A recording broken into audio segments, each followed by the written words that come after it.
હાલો friends, આજે આપણે બનાવીશું મંચુરિયનની રેસીપી. તેના માટે મેં એક મોટી સાઈઝની કોબી લીધી છે. કોબીના ઉપરના પાંદડા કાઢી તેને મેં પાણીથી સારી રીતે ધોઈ લીધી છે. હંમેશા કોબીને પાણીથી ધોઈને જ વાપરવી. હવે આપણે ખમણી લઈ લઈશું અને કોબીને આપણે ખમણી લેવાની છે. તમારી પાસે ચોપર હોય તો તેમાં પણ કોબીને તમે ચોપ કરી શકો. તો આ રીતે આપણે કોબીને ખમણી લેશું. આ રીતે મેં બધી કોબીને ખમણી લીધી છે. હવે તેમાં આપણે મીઠું નાખી દેવાનું છે અને કોબીને આપણે સારી રીતે મિક્સ કરી દઈશું. મીઠું નાખવાથી કોબી છે તે પાણી છોડી દેશે. તો મીઠાને આપણે બરાબર મિક્સ કરવાનું. મીઠાને મેં કોબીની સાથે સારી રીતે મિક્સ કરી દીધું છે. હવે આપણે કોબીને 5 મિનિટ માટે રાખી દઈએ, જેથી કરી તેમાં રહેલું પાણી છે તે બધું નીકળી જાય. 5 મિનિટ પછી કોબીને તમે જોઈ શકો છો કે કોબીમાંથી આ રીતે પાણી છે તે છૂટું પડી ગયું છે. હવે આપણે એક વાસણ લઈ લેવાનું છે અને કોબીમાંથી આ રીતે આપણે બધું પાણી કાઢી નાખવાનું છે.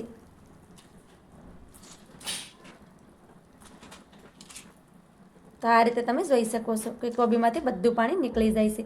હવે તેને આપણે એક વાસણમાં રાખતા જઈએ. તો આ રીતે આપણે હાથેથી કોબીને દબાવવાની, જેથી કરી વધારાનું બધું પાણી નીકળી જાય. કોબીમાંથી આપણે બધું પાણી કાઢી લીધું છે. કોબીને તમે જોઈ શકો છો કે કોબી આપણી એકદમ ડ્રાય થઈ ગઈ છે. હવે તેમાં આપણે 1 ચમચી ભરીને કાશ્મીરી લાલ મરચું નાખી દઈશું. આપણે બહારથી મંચુરિયન લેતા હોય છે તેમાં કલર હોય છે, પણ ઘરે આપણે મંચુરિયન બનાવતા હોય તેમાં આપણે કલરનો યુઝ નથી કરવાનો. તો તેમાં આપણે કાશ્મીરી લાલ મરચું નાખી દેવાનું. અડધી ચમચી ભરી આપણે આદુ અને લસણની પેસ્ટ નાખી દઈએ.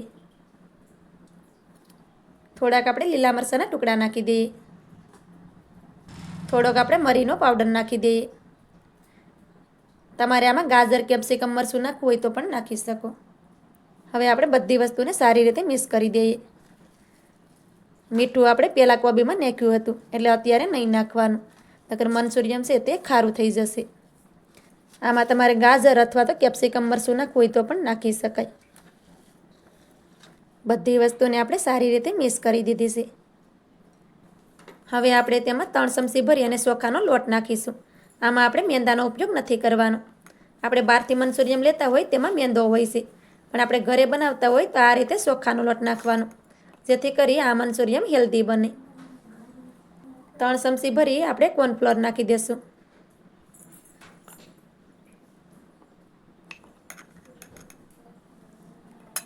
હવે આપણે લોટને સારી રીતે મિક્સ કરી દઈશું.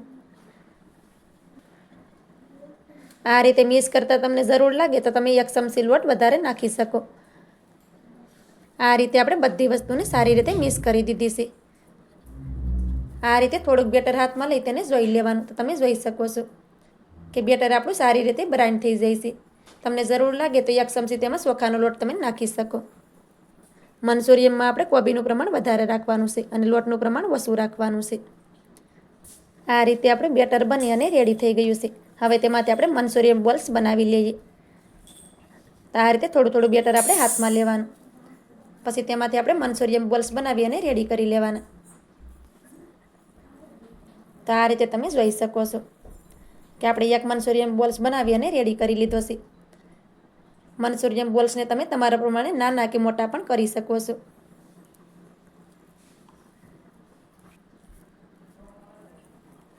હવે આપણે આ જ રીતે બધા મંચુરિયન બોલ્સ બનાવી અને રેડી કરી લઈએ. આ રીતે આપણે બધા મંચુરિયન બોલ્સ બનાવી અને રેડી કરી લીધા છે. હવે મંચુરિયન બોલ્સને આપણે તળવાના છે. તેના માટે આપણે તેલને પણ ગરમ કરવા માટે રાખી દીધું છે. તેલ પણ આપણું સારી રીતે ગરમ થઈ ગયું છે. હવે તેમાં બોલ્સને નાખી દઈએ. કડાઈમાં હમાય એટલે બોલ્સને આપણે કડાઈમાં નાખી દેવાના છે.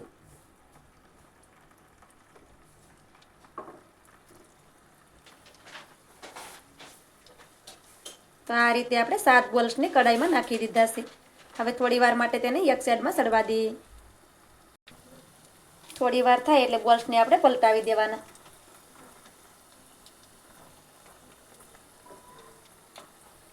ગેસની ફ્લેમને આપણે ધીમી રાખવાની છે.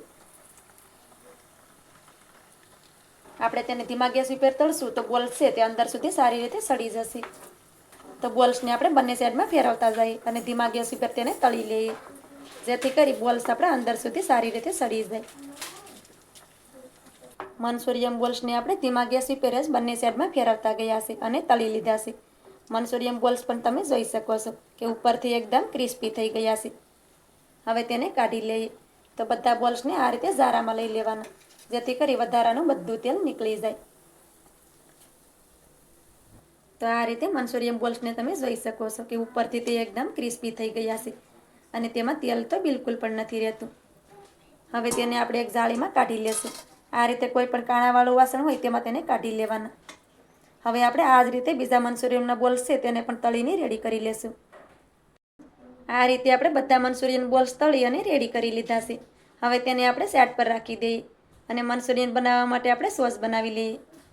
સોસ બનાવવા માટે આપણે એક વાટકો લઈ લીધો છે.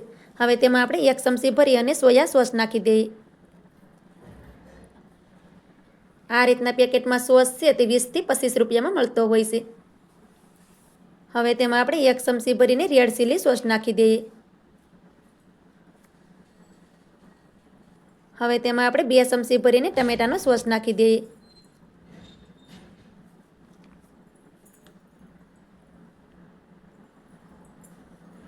હવે તેમાં આપણે અડધી ચમચી ભરી અને કશ્મીરી લાલ મરચું નાખી દઈએ. હવે બધી વસ્તુને સારી રીતે મિક્સ કરી દઈએ. આપણે મંચુરિયન બનાવતા હોય તો સોસને આ રીતે આપણે રેડી કરી લેવાના, જેથી કરી મંચુરિયન બનાવવામાં આપણે ઝાઝો ટાઈમ ન લાગે. તો આ રીતે આપણે બધા સોસ બનાવી અને રેડી કરી લીધા છે. હવે તેને સાઈડ પર રાખી દઈએ. હવે આપણે ગ્રેવીને ઠીક કરવા માટે 1 ચમચી ભરી અને કોર્નફ્લોર લેશું. તેને આપણે એક વાટકામાં નાખી દઈશું. હવે તેમાં આપણે થોડુંક પાણી નાખી દઈશું અને સારી રીતે તેને મિક્સ કરી દઈશું. તો આ રીતે આપણી બધી વસ્તુ રેડી થઈ ગઈ છે. હવે આપણે મંચુરિયન બનાવી લેશું. મંચુરિયન બનાવવા માટે આપણે કઢાઈ લીધી છે. તેમાં આપણે 2 પાવડા ભરી અને તેલ નાખી દઈશું. તેલને આપણે સારી રીતે ગરમ થવા દઈશું. તેલ આપણું સારી રીતે ગરમ થઈ ગયું છે. હવે તેમાં આપણે લસણ નાખી દઈએ. લસણને મેં આ રીતે નાના ટુકડામાં સુધારીને લીધું છે. તો તેને તેલમાં નાખી દઈએ. તેની સાથે આપણે આદુના ટુકડા નાખી દઈએ. આદુના ટુકડાને પણ મેં નાના ટુકડામાં સુધારીને લીધા છે. તમારે તેને લાંબી સ્લાઇસમાં સુધારીને લેવા હોય તો પણ તમે લઈ શકો.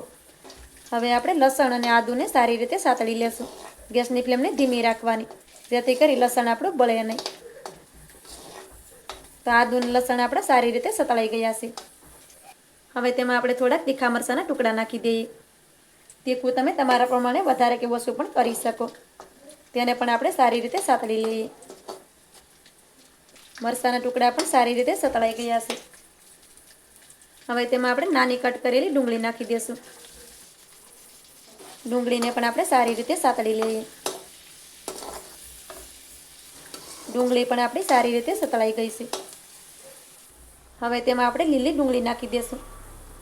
તો સફેદ ભાગ છે તેને આપણે એડ કરી દઈશું અને લીલો ભાગ છે તેને અત્યારે આપણે નથી નાખવાનો, તેને આપણે ઉપરથી નાખશું. હવે તેની સાથે આપણે કેપ્સિકમ નાખી દઈએ. કેપ્સિકમને પણ આપણે નાના ટુકડામાં સુધારીને લીધું છે, તો તેને નાખી દઈએ. હવે તેમાં આપણે સ્વાદ પ્રમાણે મીઠું નાખી દઈએ. હવે બધી વસ્તુને સારી રીતે સાતળી લઈએ. આપણે આમાં સોસ એડ કરવાના છે, તો સોસમાં પણ મીઠું હોય જ છે. તો મીઠુંનું પ્રમાણ આપણે થોડું ઓછું રાખવાનું, જેથી કરી મંચુરિયન આપણું ખારું ન થઈ જાય. હવે આપણે બધી વસ્તુને સાતળી લઈએ. બધી વસ્તુને આપણે સારી રીતે સાતળી લીધી છે. હવે તેમાં આપણે સોસ નાખી દઈશું. તો આ રીતે આપણે બધા સોસને તેમાં નાખી દેવાના છે. હવે તેમાં આપણે થોડુંક પાણી નાખી દઈશું. આ રીતે આપણે થોડુંક પાણી નાખી અને સોસ જેટલો હોય તેને પણ મિક્સ કરી દેવાનું અને નાખી દેવાનું. હવે તેને આપણે સારી રીતે મિક્સ કરી દઈએ. આ રીતે આપણે બધી વસ્તુને સારી રીતે મિક્સ કરી દીધી છે. હવે આપણે ગ્રેવીને ઠીક કરવા માટે તેમાં કોર્નફ્લોર નાખી દઈશું. કોર્નફ્લોરને આપણે સારી રીતે મિક્સ કરી દેવાનું. હવે આપણે તેમાં નાખી દઈએ. હવે તેને પણ આપણે સારી રીતે મિક્સ કરી દઈએ. તો આ રીતે હલાવતા રહી આપણે બધી વસ્તુને પાકવા દેશું. તો આ રીતે આપણે જેમ જેમ તેને પકાવતા જશું ગ્રેવી પણ તમે જોઈ શકો છો કે આ રીતે ઘાટી થતી જાય છે. તો થોડી વાર માટે તેને પાકવા દેવાની છે. ગ્રેવીને આપણે થોડી વાર માટે હલાવતા રહી અને પાકવા દીધી છે. ગ્રેવીને તમે જોઈ શકો છો કે ગ્રેવી પણ આપણી એકદમ ઘાટી થઈ ગઈ છે. હવે તેમાં આપણે મંચુરિયન બોલ્સ છે તેને પણ નાખી દઈએ અને સારી રીતે મિક્સ કરી દઈએ.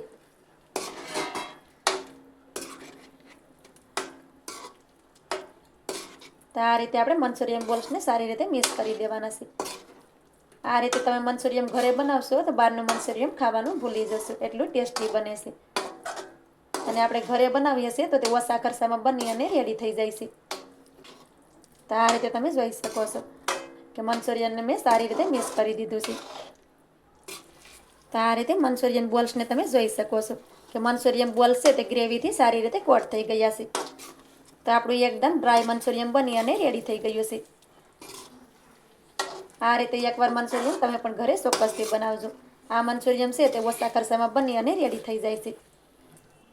હવે આપણે ગેસની ફ્લેમને બંધ કરી દઈએ. હવે તેની ઉપર આપણે ડુંગળીના લીલા ભાગને રાખ્યો હતો તેને પણ નાખી દઈએ અને સારી રીતે મિક્સ કરી દઈએ. આ રીતે આપણે બધી વસ્તુને સારી રીતે મિક્સ કરી દીધી છે. હવે તેમાં આપણે 1 ચમચી ભરી અને વિનેગર નાખી દઈએ અને તેને પણ આપણે સારી રીતે મિક્સ કરી દઈએ.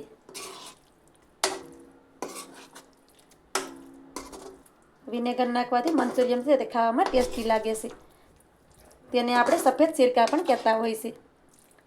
વિનેગરને તમારે બધા સોસ નાખતા હોય તેની સાથે નાખવું હોય તો પણ તમે નાખી શકો અને આ રીતે ઉપરથી નાખવું હોય તો પણ તમે તેને નાખી શકો. તો આપણું ડ્રાય મંચુરિયન બની અને રેડી થઈ ગયું છે. તમે જોઈ શકો છો કે જોતાં જ મોઢામાં પાણી આવી જાય તેવું આપણું મંચુરિયન બની અને રેડી થઈ ગયું છે. તો આ રીતે મંચુરિયન તમે પણ ચોક્કસથી બનાવજો. ખાવામાં તો ખૂબ જ ટેસ્ટી લાગે છે. તમારી આજની રેસીપી તમને સારી લાગી હોય તો લાઈક કરી કોમેન્ટ કરી દેજો. ચેનલ પર નવા હોય તો ચેનલને સબસ્ક્રાઈબ કરવાનું ભૂલતા નહીં. તો મળીએ એક આવી જ નવી રેસીપીની સાથે. ત્યાં સુધી બધાને જય માતાજી.